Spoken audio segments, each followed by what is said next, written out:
Bonjour, je m'appelle Mitsuyo Kawai. Je suis thérapeute et formatrice holistique. Voici mon index ABC.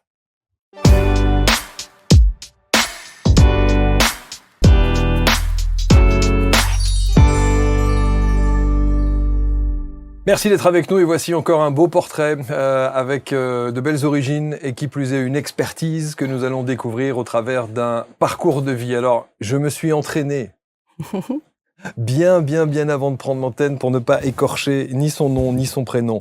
Mitsuyo Kawai. Merci d'être là. Merci. Infiniment. Merci de beaucoup. m'avoir accueilli. Je suis ravi de vous rencontrer d'abord pour la première fois. Vous l'avez dit, vous êtes thérapeute et formatrice holistique. On va voir d'abord qu'est-ce que ça veut dire, qu'est-ce que vous préconisez dans votre expertise, dans votre accompagnement. Et puis, on va voir également votre histoire. Parce que votre histoire, avec la France, puisque vous êtes d'origine japonaise, a commencé assez tardivement. Tout à fait, totalement. Vous êtes arrivé en France à quel âge? J'avais 27 ans. J'ai déjà 53 ans. Donc, ça fait à peu près moitié de... Ouais. Et quand vous arrivez en France vers 27-28 ans, vous ne parlez pas un mot de français? Pas du tout. Pas du tout. Donc vous étiez au Japon? Non, j'étais à l'Angleterre. En Angleterre? Mm-hmm. Ok. Mm. Et qu'est-ce que vous faisiez en Angleterre jusqu'à 28 ans?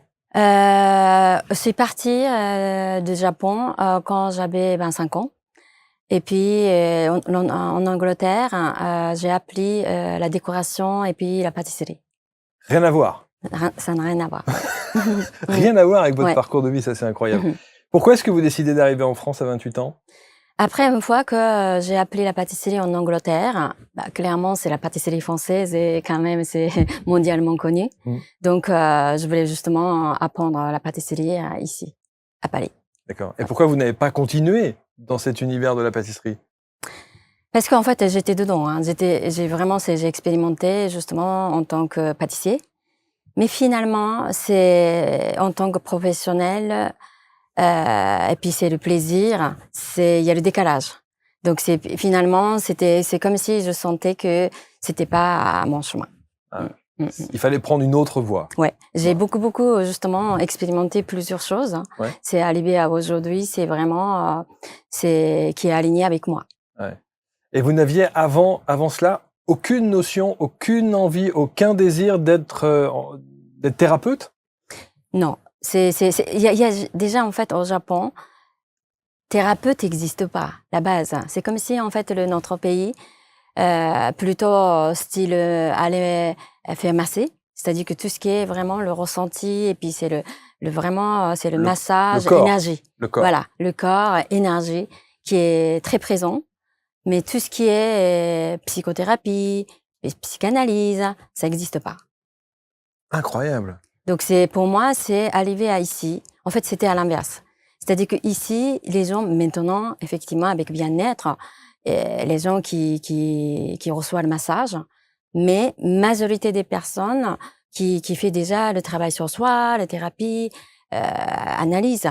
C'est tellement dans le sens fréquent ou bien comme voilà, c'est des choses à faire entre guillemets. C'était pour moi a été la révélation.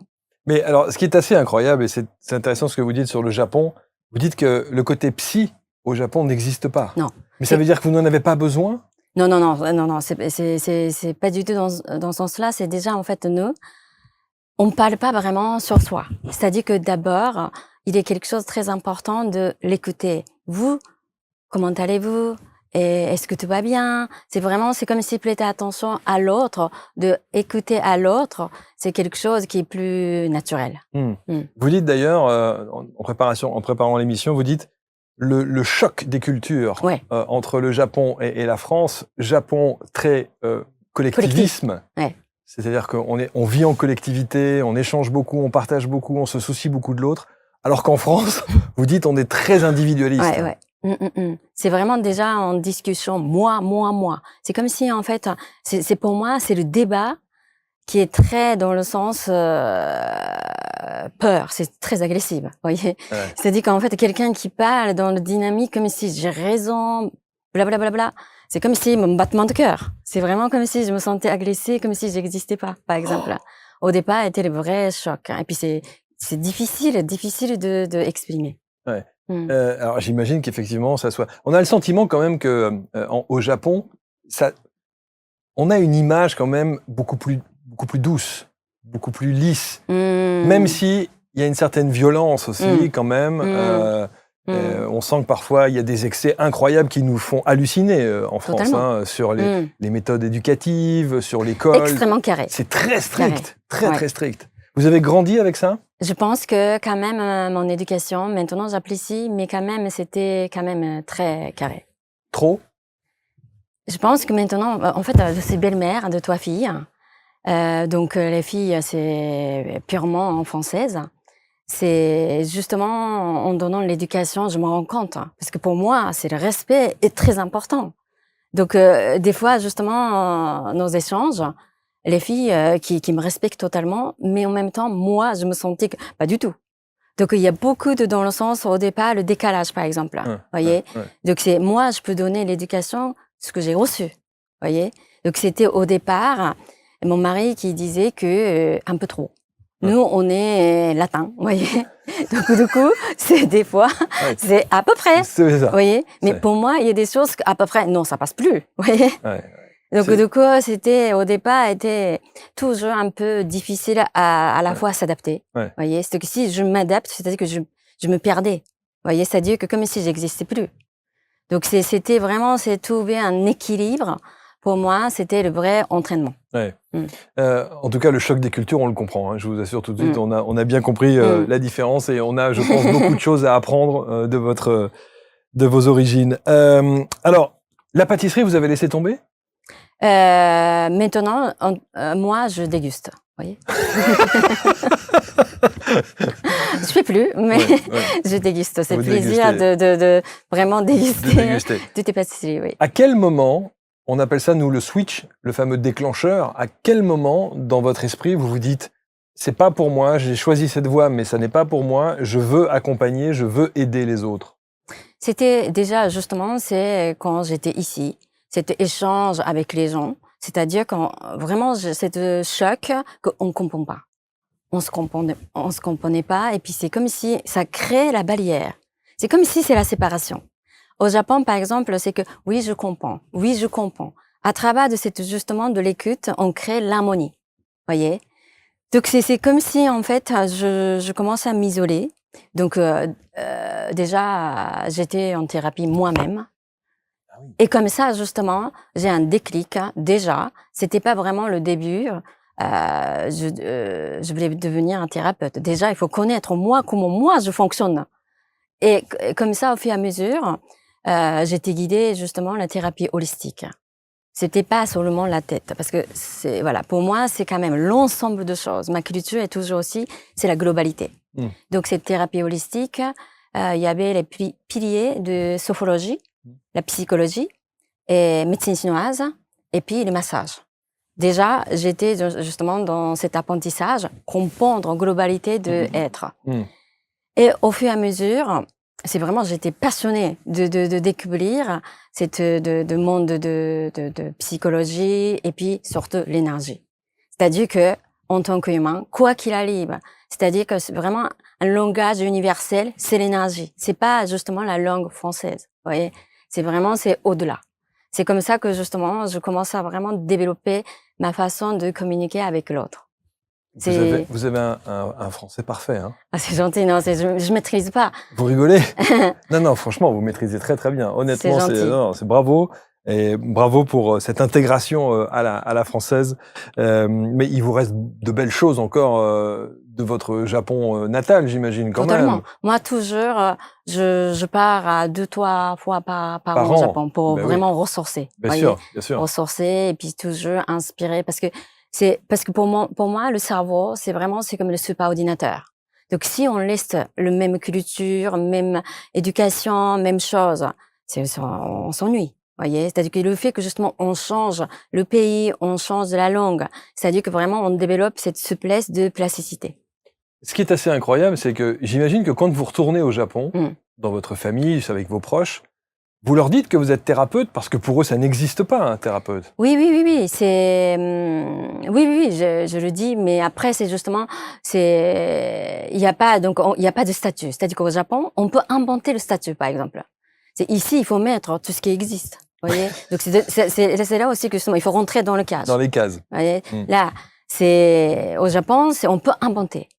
Voilà. Donc, du coup, c'est beaucoup plus fluide, beaucoup plus facile à vraiment mettre en société, en professionnel. Ouais. Bon, alors vous êtes donc thérapeute holistique aujourd'hui avec le Theta Healing. Alors, qu'est-ce que le Theta Healing?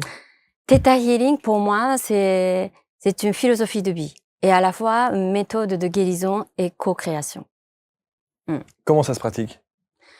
La base, c'est vraiment, on enseigne la connexion. À travers de méditation, Kundalini, en fait, vraiment, on va monter l'énergie à travers de cette connexion universelle. C'est avec justement la connexion, on atteint la conscience universelle. Donc, c'est comme si on mettait la filtre de cette conscience universelle, permet de percevoir les déséquilibres, bien les problématiques de notre client. Et à travers de consentement, on va toujours équilibrer, bien déprogrammer, reprogrammer selon les besoins de notre client. On procède le travail. Alors, mais ça veut dire que tous ceux qui viennent vous voir sont des gens qui doivent se mettre en état méditatif? Non, c'est-à-dire que c'est les praticiens qui se mettent en connexion. Voyez. Donc, du coup, notre client qui va naturellement influencer par rapport à cet état de la relaxation. Et à partir de ce moment-là, alors tous les gens qui viennent vous voir connaissent leurs problématiques? Plusieurs mois. Par exemple, justement, voilà, je veux travailler sur confiance en soi, par exemple, ou bien les peurs, ou bien en général, quand même, la personne qui amène le sujet. Mais c'est pas seulement justement de peur ni quoi que ce soit. Il y a d'autres personnes qui ont des projets.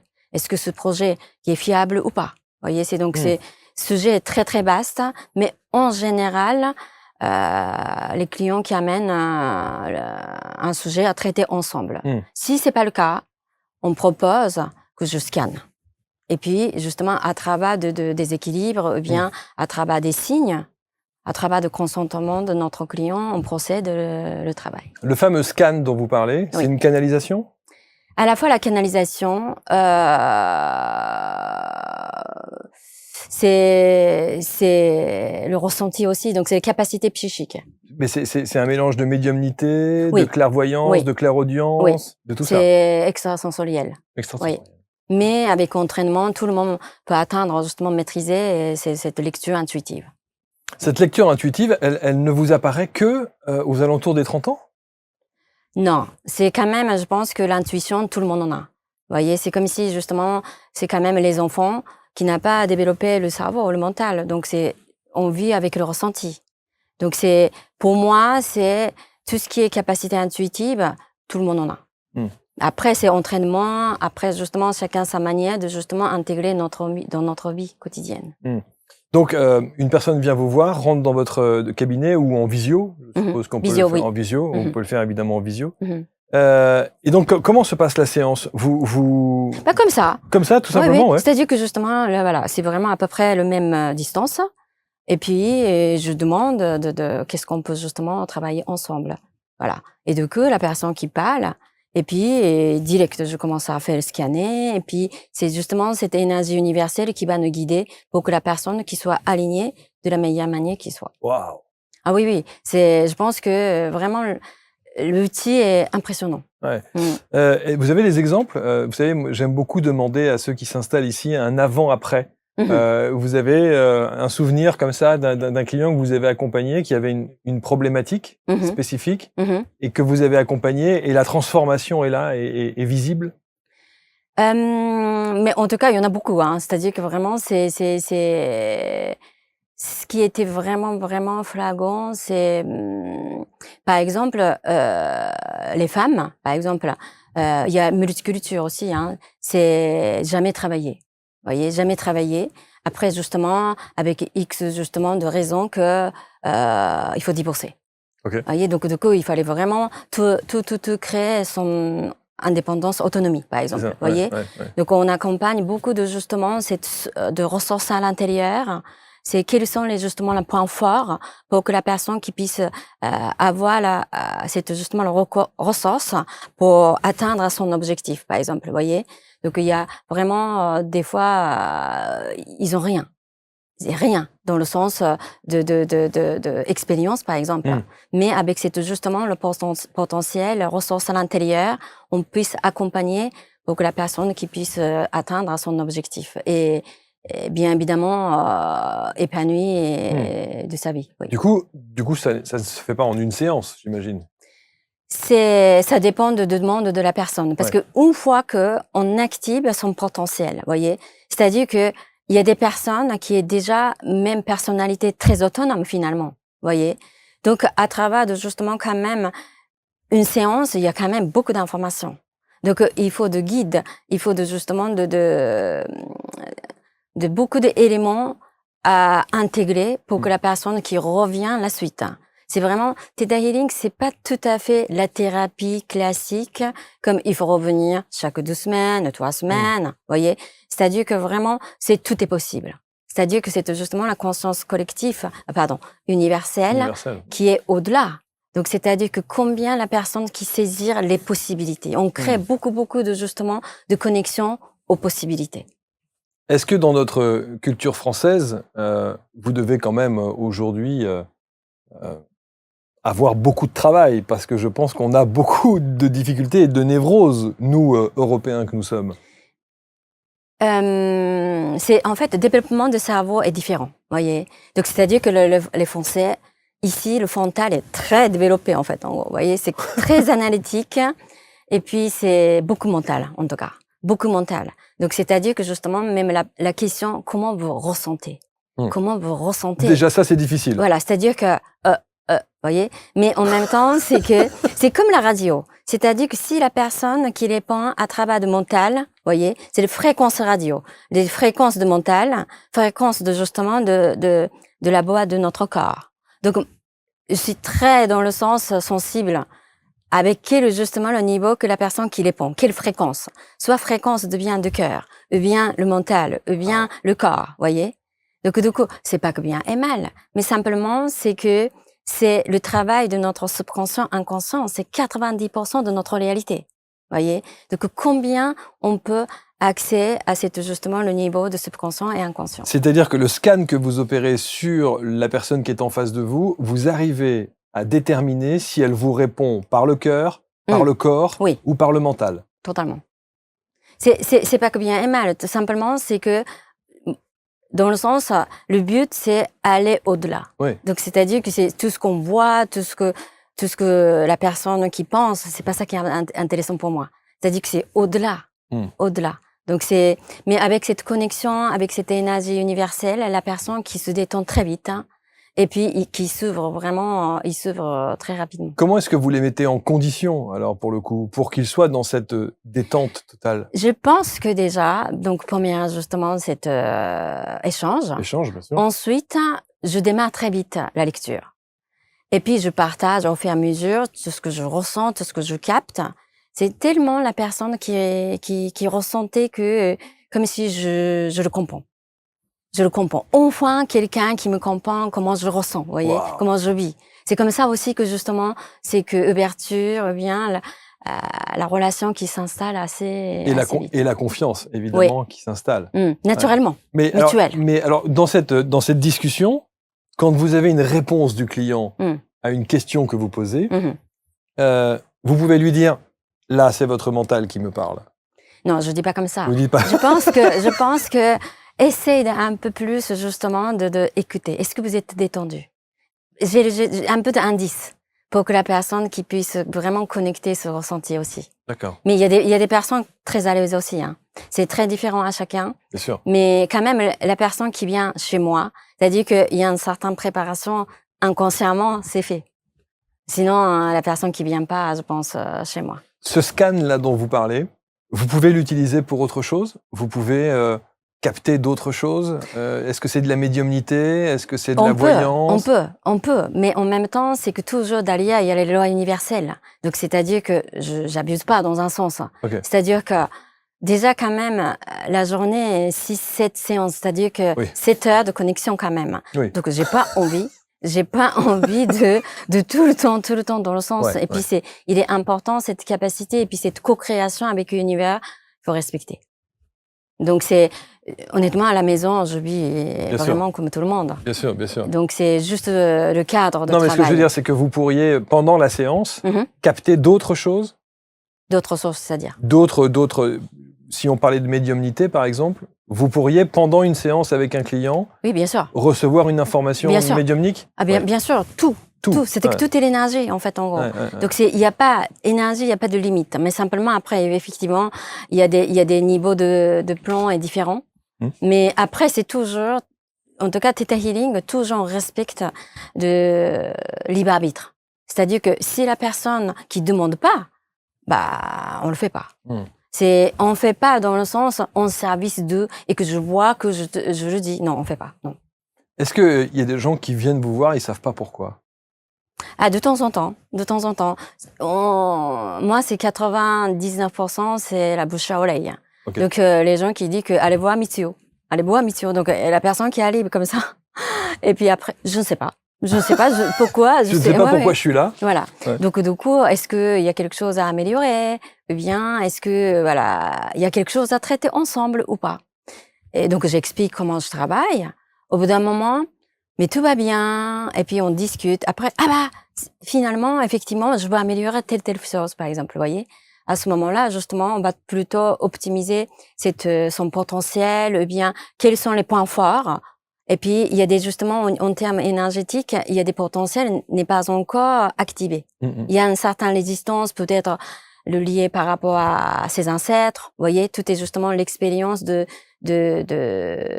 nos ancêtres, le code génétique, qui empêche de activer cette justement l'incarnation aujourd'hui ou pas. Donc, on peut tout voir en gros. C'est passionnant. Très passionnant. C'est passionnant. Vous devez, parce qu'en fait, vous entrez chez les gens. Alors, c'est dans la subtilité. C'est vraiment le travail subtil. Bien sûr. Donc, c'est avec le consentement. Après, c'est tout de suite, je vois dans le sens de la personnalité de la personne. C'est-à-dire que quand nous, on est vraiment connectés, cette conscience universelle, c'est-à-dire que vraiment, c'est de l'amour inconditionnel qui est déjà dans le filtre. Donc, c'est jamais que notre client qui va sentir, submergé de notre part. Ça, il y aura pas. Il y aura pas. C'est vraiment ça, c'est l'entraînement de vraiment développer la subtilité et puis c'est le respect à mes clients. À mes clients, bien sûr. Vous avez dit quelque chose d'important tout à l'heure, c'est que vous avez dit que tout bon thérapeute, et vous en l'occurrence, vous devez faire un travail sur vous. Ah, c'est obligé. Avant de commencer. Ah, pour moi, c'est obligé. Qu'est-ce que vous avez fait comme travail sur vous? Psychothérapie. Psychothérapie. Et puis, il y a tout ce qui est thérapie énergétique. En tout cas, j'aime bien vraiment expérimenter pour me connaître avec une diversité d'outils. Donc maintenant, honnêtement, il y en a beaucoup, surtout en France, beaucoup de thérapies. Bien sûr. Donc, j'ai pas mal vraiment appliqué sur moi. Après, vraiment, c'est le ressenti, feeling. Est-ce que ça me convient? Ça me convient pas, c'est pas vraiment le outil bien et mal. C'est vraiment cette compatibilité qui est quand même pour moi, c'est important. Le plus difficile, j'ai le sentiment, c'est de mettre des mots sur ça. Mettre les mots, mais j'aime pas quelqu'un qui parle avec comme ça de la tête. C'est-à-dire que justement, c'est très limité, vous voyez. C'est comme si on me met un cage, vous voyez. En fait, énergie est toujours en mouvement. C'est jamais figé, vous voyez. Donc c'est vraiment, comme la respiration aussi, j'adore vraiment vivre justement, par exemple, une heure de consultation, tout le temps en mouvement. Donc tout est OK. Tout est OK, voyez. Donc c'est vraiment la aisance, la fluidité qu'on vit toujours. Mais c'est pas un effort pour vous que d'être dans notre culture française qui fonctionne par définition énormément avec le mental, c'est ce que vous disiez là. J'ai trouvé ça super machine, hein. C'est-à-dire que justement c'est la diversité des choses. C'est la diversité des choses. Parce qu'on s'ennuie, c'est vraiment notre incarnation avec cette diversité de ce qui on est. C'est vraiment chacun qui a un code important pour justement contribuer quelque chose à la Terre, à chaque incarnation. Donc, pour moi, c'était vraiment il y a quelque chose de unique de la personne. Il faut tirer pour que la personne qui puisse vraiment vivre intégrée dans la vie. C'est ça la vraie force, en fait, en gros. Donc c'est pour moi, c'est vraiment toujours quand je rencontre, c'est vraiment l'échange vibratoire de boire. C'est justement le côté unique de la personne. Est-ce que ça peut ne pas marcher? Qu'est-ce que ça va dire déjà? Est-ce que ça peut ne pas fonctionner dans le sens où vous pouvez ne pas avoir de ressenti parce que vous avez en face de vous Ah non, quelqu'un... jamais. Tant qu'on est vivant, l'énergie est là. Ok. La vie égale l'énergie. Donc, du coup, c'est toujours, il y a quelque chose. Non, jamais. Si la personne, malgré qu'elle est bien et qu'elle a de l'existence absolue, déjà par exemple, mais déjà l'existence même, c'est une énergie. C'est vrai. Voilà. Donc, du coup, de toute manière, comme c'est l'énergie, c'est pas figé, on peut percevoir 360 degrés. Et puis, l'univers qui va nous guider de la meilleure manière. Donc, c'est pas mon effort à moi. C'est simplement, on me guide et que juste je partage. C'est extraordinaire. Je trouve que vous avez... D'abord, j'aime votre philosophie de vie. Je trouve ça assez fascinant. Je pense qu'on devrait de temps en temps prendre exemple sur vous parce que, encore une fois... Moi, je pense qu'il est important de sortir de l'habitude, ou bien la zone de confort, voyez. Parce que même c'est le voyage, manger quelque chose qu'on n'a jamais mangé, voyez. C'est-à-dire que ça va exciter. Voyez, c'était vraiment cette curiosité, donner la diversité, et puis toujours donner une nouvelle expérience qui permettait de justement développer la connexion neurologique. C'est vraiment ça, c'est quelque chose de très important. On a parlé du Theta Healing. Est-ce qu'il y a d'autres outils que vous utilisez dans votre accompagnement? Majorité, de toute manière, Theta Healing, il y a vraiment, c'est justement la formation, ou bien c'est vraiment comment on peut connecter. Et puis il y a un certain justement de travail très ciblé sur les croyances limitantes, ou bien les pensées. Voyez, ça c'est le Theta Healing, la base. Mais avec cette connexion avec l'univers, avec la source, on peut tout faire. Donc, c'est-à-dire qu'on peut créer quelque chose aussi, on peut faire le projet. Donc, j'accompagne beaucoup l'homme d'affaires, par exemple. Ça n'a rien à voir par rapport à la thérapie. Ces grands projets, est-ce que c'est le potentiel de projet est optimal par rapport à la situation actuelle? Ou bien c'est plutôt d'autres biais ou pas? Ou bien c'est pour justement faire la collaboration? Quel biais, quel choix est plus compatible? Vous voyez, tout est justement entre guillemets, de lecture, analyse, diagnostic énergétique. Mais il y a d'autres, comment dirais-je, accompagnements qui s'apparentent à ça. Vous prenez par exemple les lectures dans les annales akashiques. Lecture akashique aussi, et puis neurofeedback aussi. Neurofeedback aussi pour vraiment dynamiser et optimiser la performance, par exemple. Après, c'est accompagnement en collectif aussi. À chaque mois, il y a des 12 sujets et mini-groupes. On amène justement maîtriser ce sujet, par exemple, confiance en soi et alignement, ou bien comment on peut maîtriser, ou bien créer le ressource financière, ou bien il y a des accompagnements en groupe aussi. Donc, la consultation, accompagnement en groupe. Ou bien après le neurofeedback, après les formations. Qu'est-ce qui a été pour vous, dans votre développement thérapeutique, qu'est-ce qui a été le plus difficile pour vous quand il a fallu l'adapter Ici? Ouais. Au départ, j'ai travaillé beaucoup de soins énergétiques. Mais ici, les gens qui demandent pourquoi adorent cette question. Ça m'a beaucoup justement perturbée, et puis je me sentais très impuissante parce que c'était le ressenti. Donc je peux pas prouver ni quoi que ce soit. C'est comme ça, voyez. C'est-à-dire que vraiment l'énergie, c'est-à-dire que tout ce qui est symptôme, quelque chose qui va pas, c'est question de déséquilibre, tout simplement. Donc forcément, on va réaligner tous les corps physiques, émotionnels, mental et spirituels. Forcément, la personne qui va sentir bien. Voyez, donc c'est à l'époque vraiment quand je faisais que soins énergétiques, cette impuissance qui a justement amené le Theta Healing. Donc c'est plus difficile, c'était vraiment l'épandre, vraiment. C'est pour ça aussi que cette lecture intuitive de lire vraiment c'était l'information, le langage énergétique, la façon plus claire en toute simplicité. Est-ce que votre accompagnement, c'est l'équivalent d'une thérapie brève?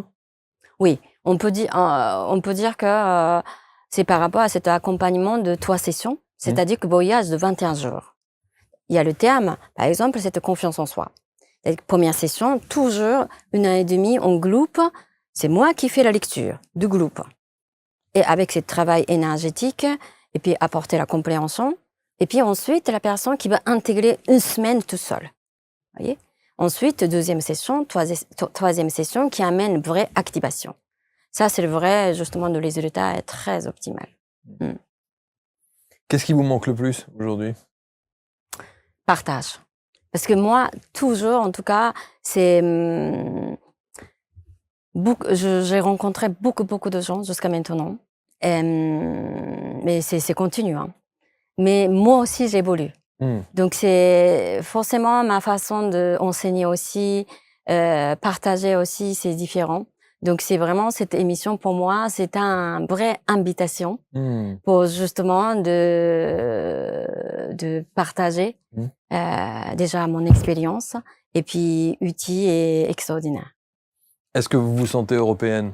Pas du tout. Est-ce que vous vous sentez française? Pas du tout. Bon. Non, je suis japonaise. Vous êtes japonaise? Ouais. Ça, votre pays vous manque? Non, parce que c'est vraiment très proche. Je parle toujours avec ma mère, assez régulièrement, avec une nouvelle technologie, c'est très vite aussi. Donc, avec vos sœurs aussi? Oui, et puis c'est quand même... maintenant, je retrouve ma culture ici à Paris aussi. C'est beaucoup de restaurants, beaucoup de personnes aussi. Mais quand on vit dans la diversité, dans le sens, c'est que je sens pas la frontière. Voyez, c'est-à-dire que moi, je suis japonaise, mais voilà, vous êtes français. Voilà, mais c'est on est un. Voyez, c'est comme si en fait, il y a pas cette barrière et que je peux vraiment me retrouver chez moi. Bon. Je trouve passionnant ce que vous dites. Je trouve que votre enseignement parle. Il est donc très parlant, il est très cohérent. Je trouve que vous avez une belle manière simple aussi d'amener les choses, que vous avez un don ou une faculté. On me demande toujours, vous avez ce don? Je pense que plus ou moins, oui. Mais ce don, c'est pour tout le monde aussi. Et c'est à ma façon, à ma manière. Ouais. En tout cas, merci Mitsuyo. Je suis très content de vous avoir reçu ici et que vous ayez pu nous présenter votre expertise et la manière dont vous le faites. Quelle était votre spécialité en pâtisserie? Millefeuille. On est quand même les champions du monde de la pâtisserie. Ah oui, c'est vraiment très fin, très fin. C'est très raffiné. C'est raffiné. Ce que j'aime. Bien sûr. Ouais. Mais il y a beaucoup de Français qui se sont installés au Japon pour la pâtisserie. Oui, je pense que vraiment, il y a quand même le point commun. C'est la finesse.